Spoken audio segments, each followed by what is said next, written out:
राधा नाम की महिमा। एक बार एक संत जी किसी गांव के निकट आश्रम पर भागवत जी की साप्ताहिक कथा कर रहे थे।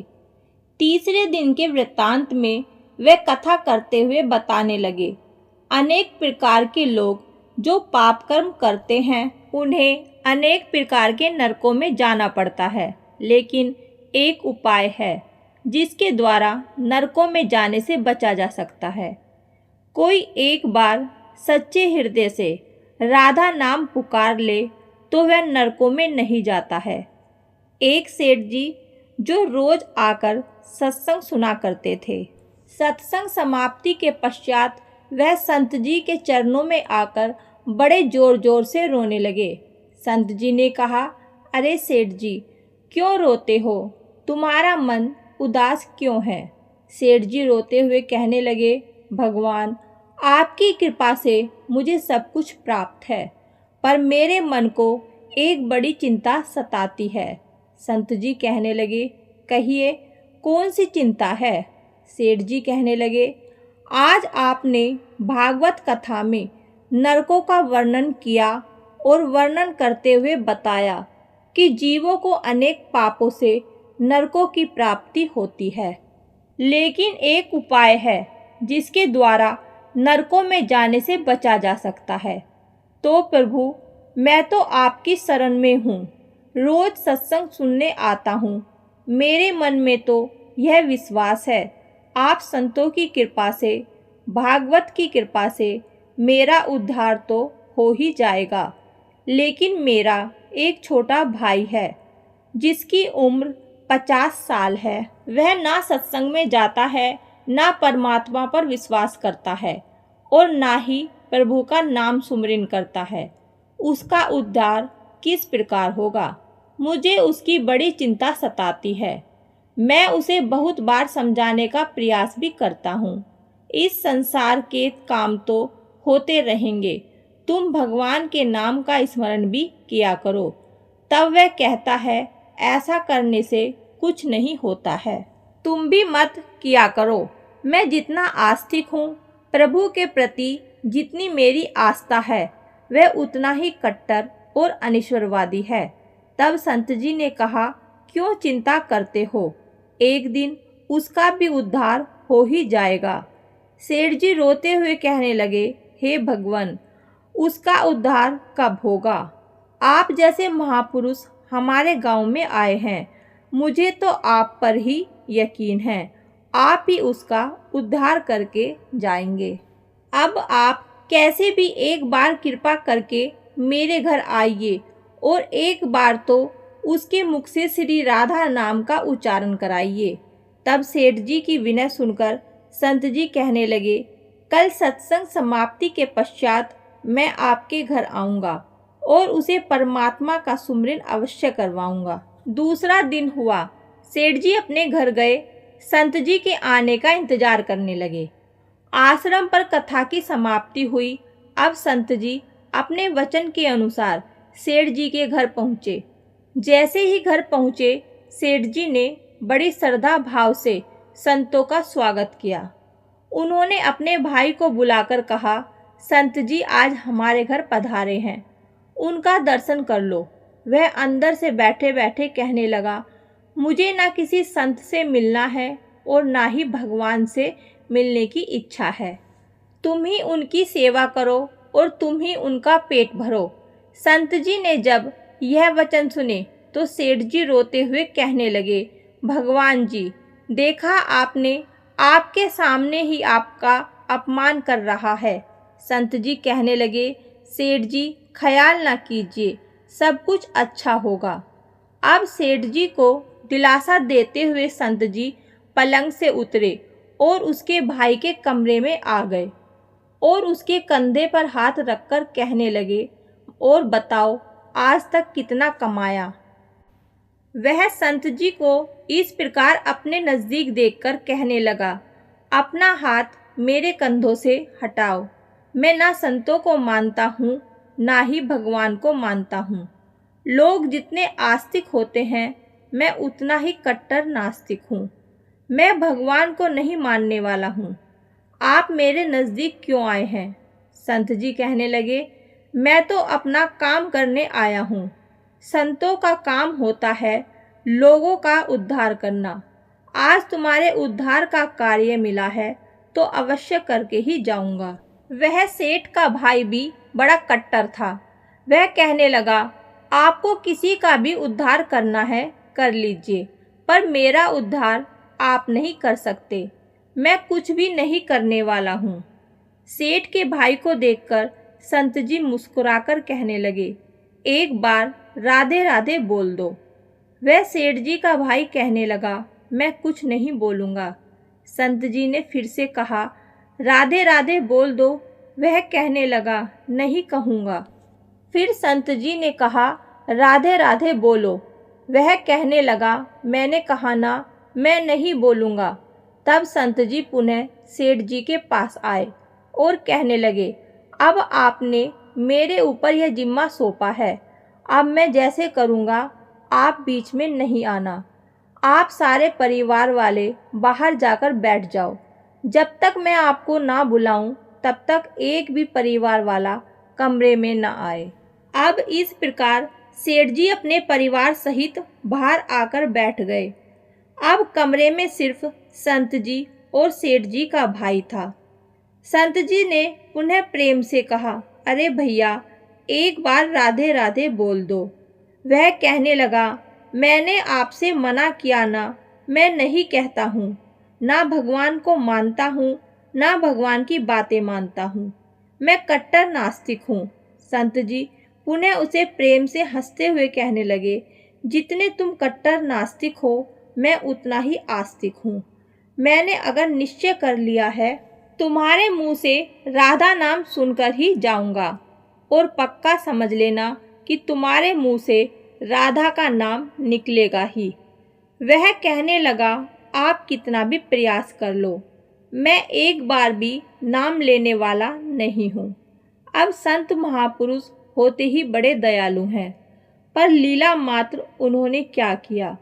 उस सेठ के भाई का हाथ पकड़ा और हाथ पकड़कर जोर से घुमाने लगे। अब वह सेठ ठहरा 50 साल का, वृद्ध अवस्था थी। संत भी वृद्ध थे, पर संतों के अंदर भक्ति का तेज होता है। उन्होंने जोर से उसके भाई का हाथ घुमाया और मरोड़ दिया। हाथ घुमाकर संत जी फिर कहने लगे, कहो राधे राधे। वह कहने लगा, नहीं कहूँगा।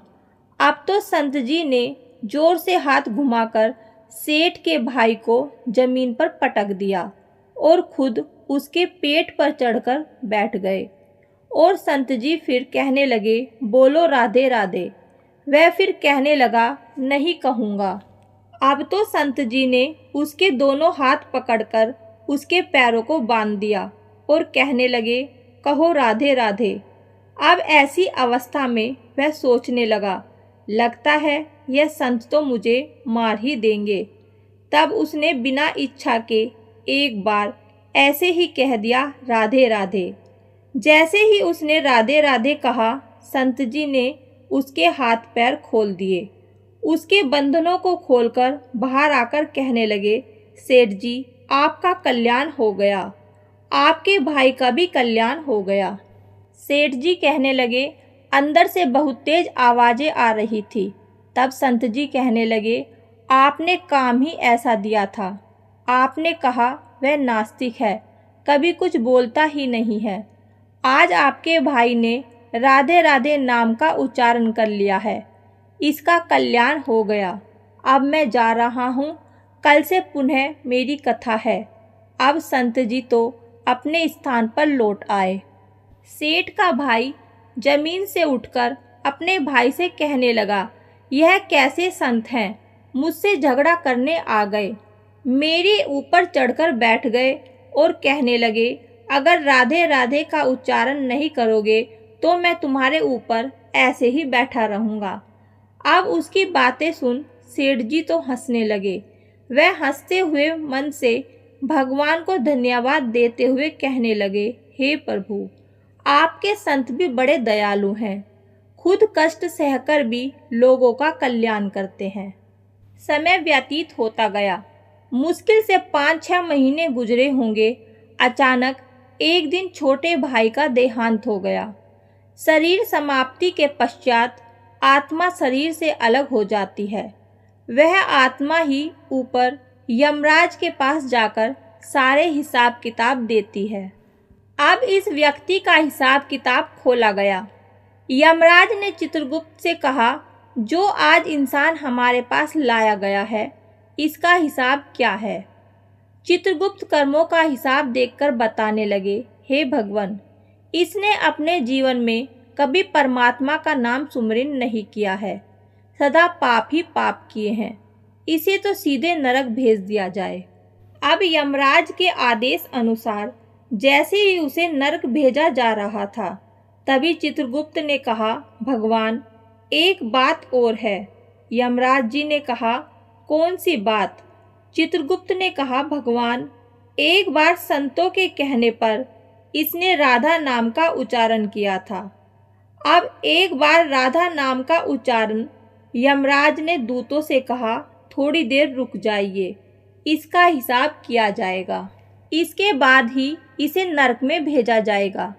यमराज ने पुनः चित्रगुप्त से कहा, जल्दी से इसका हिसाब देखो और कहीं इसने परमात्मा का नाम उच्चारण तो नहीं किया है। चित्रगुप्त ने फिर से पुनः सारा हिसाब देखा और देखकर कहने लगे, भगवान, इसने एक बार जो नाम उच्चारण किया है वह संतों के भय से किया था, दिल से कभी नहीं किया था, पर एक बार राधा नाम का उच्चारण किया है। अब यमराज जी विचार करने लगे कि अब एक बार राधा नाम का उच्चारण और सारा जीवन पाप में, अब क्या किया जाए? तब यमराज ने उसी इंसान से पूछा, एक बात बताओ, हम तुम्हें पहले राधा नाम उच्चारण का फल दें या तुम्हें नरकों में भेज दिया जाए? तब वह भक्त हाथ जोड़कर कहने लगा, भगवान, नरक में तो जाना ही है, इससे अच्छा है आप मुझे एक बार राधा नाम उच्चारण का फल दे दो, फिर मुझे जहाँ चाहो भेज देना। अभी यमराज जी अपनी पुस्तक खोलकर देखने लगे कि एक बार राधा नाम उच्चारण का क्या फल है। उन्होंने अपनी सारी पुस्तकें खोल दी, पर उन्हें कहीं फल दिखाई नहीं दिया। तब वह विचार करने लगे, एक बार राधा नाम उच्चारण का फल तो मुझे पता ही नहीं है।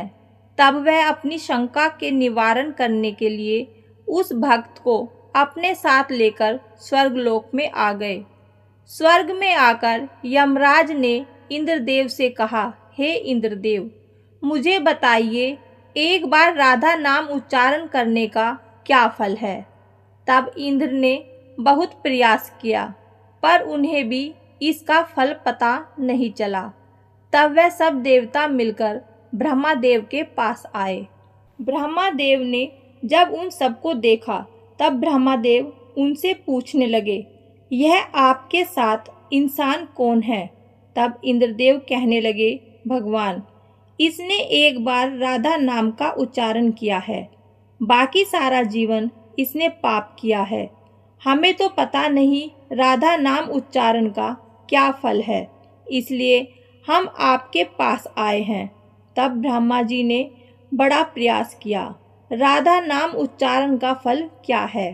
अब उन्हें भी पता नहीं चला।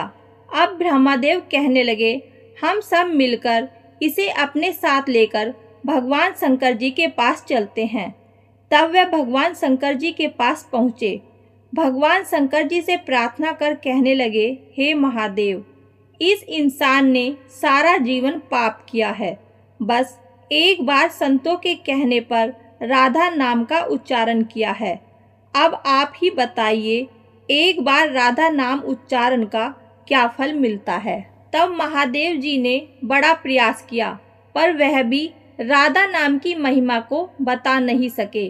तब शंकर जी कहने लगे, अब हमें भगवान श्री कृष्ण के पास चलना पड़ेगा, क्योंकि वही राधा तत्व को जानते हैं। ऐसा सोचकर सब देवी देवता भगवान शंकर के साथ मिलकर उस इंसान की आत्मा को लेकर भगवान श्री कृष्ण के गोलोक धाम में पहुँचे। गोलोक धाम में भगवान श्री कृष्ण राधा जी के साथ अपने आसन पर विराजमान थे। भगवान श्री कृष्ण ने सब देवी देवताओं का सम्मान किया और उनसे पूछा, आज अचानक से आने का कारण क्या है। तब भगवान शंकर हाथ जोड़कर कहने लगे, हे भगवान, यह इंसान इसे धरती से लाया गया है। इसने अपने जीवन में अनेक पाप किए हैं, पर एक बार राधा नाम का उच्चारण किया था। यमराज जी पता नहीं कर सके कि एक बार राधा नाम उच्चारण का फल क्या है। तब वह यह जानने के लिए इसके साथ इंद्रदेव के पास स्वर्ग में आए थे। फिर स्वर्ग से होते हुए ब्रह्मालोक आए। फिर ब्रह्मालोक से होते हुए वह मेरे पास पहुँचे। अब मैं इन सबको अपने साथ लेकर आपके पास आया हूँ। अब आप ही बताइए, एक बार राधा नाम उच्चारण का क्या फल हो सकता है। जब इस प्रकार बातें चल रही थी, तब श्री कृष्ण के पास बैठी राधा रानी बड़े जोर से हंसने लगी। तब श्री कृष्ण ने कहा, हे राधिका, क्यों हंसती हो। तब राधिका कहने लगी, हे भगवान, यह अभी तक राधा नाम का महत्व समझ नहीं सके हैं। तब भगवान शंकर जी कहने लगे, हे महारानी, राधा के नाम का क्या असर है, आप हमें बताइए। तब राधा जी कहने लगी, हे महादेव, आप खुद ही सोचिए, इस व्यक्ति ने एक बार राधा का नाम जपा। वह एक बार राधा का नाम जपने से स्वर्गलोक की सैर करके आया, ब्रह्मदेव का ब्रह्मालोक में दर्शन करके आया। आपके कैलाश में आपका इसने दर्शन किया है। आज एक बार उच्चारण के प्रभाव से यहाँ आप सबको साथ लेकर हमारे गोलोक धाम में आया है। मेरे दर्शन और श्री कृष्ण का पूजन कर रहा है। इससे अधिक राधा नाम का और फल क्या हो सकता है। जब राधा जी ने इस प्रकार एक बार राधा नाम का पूरा महत्व बताया, तो यमराज कहने लगे, यह तो बड़ा आनंद फल है। जो व्यक्ति नरक में जाने वाला था, वह एक बार उच्चारण से सब लोगों की यात्रा कर भगवान श्री कृष्ण और राधा रानी के चरणों में उपस्थित हो गया। इससे अधिक फल और क्या हो सकता है। तभी फिर से यमराज कहने लगे, भगवान, क्या अब इसे नरकों में जाने की आवश्यकता नहीं है। तब श्री कृष्ण जी कहने लगे, हे धर्मराज, जिसने एक बार राधा रानी के चरणों का दर्शन कर लिया हो, वह तो कभी नरक में जा ही नहीं सकता है। तब वह भक्त जो वहां पर राधा रानी के दर्शन कर रहा था, वह कहने लगा, हे महारानी, मैंने तो संतों के भय में आकर आपका राधा नाम उच्चारण किया था, पर जो सच्चे हृदय से आपके नाम का उच्चारण करते हैं, उन्हें तो जीवन में कोई भय होगा ही नहीं। वह तो नरकों की यात्रा में कभी निकलेगा ही नहीं। वह तो सीधा आपके चरणों में ही समा जाएगा। तो इतना महत्व है एक बार राधा नाम के उच्चारण का। जो सच्चे हृदय से जो एक बार इस प्रकार कह दे, राधे राधे शाम मिला दे, तो राधा नाम का उच्चारण करते ही परमात्मा का साक्षात दर्शन हो जाता है। दोस्तों, कहानी अच्छी लगी तो लाइक और शेयर करें और कमेंट बॉक्स में श्री राधे राधे जरूर लिखें।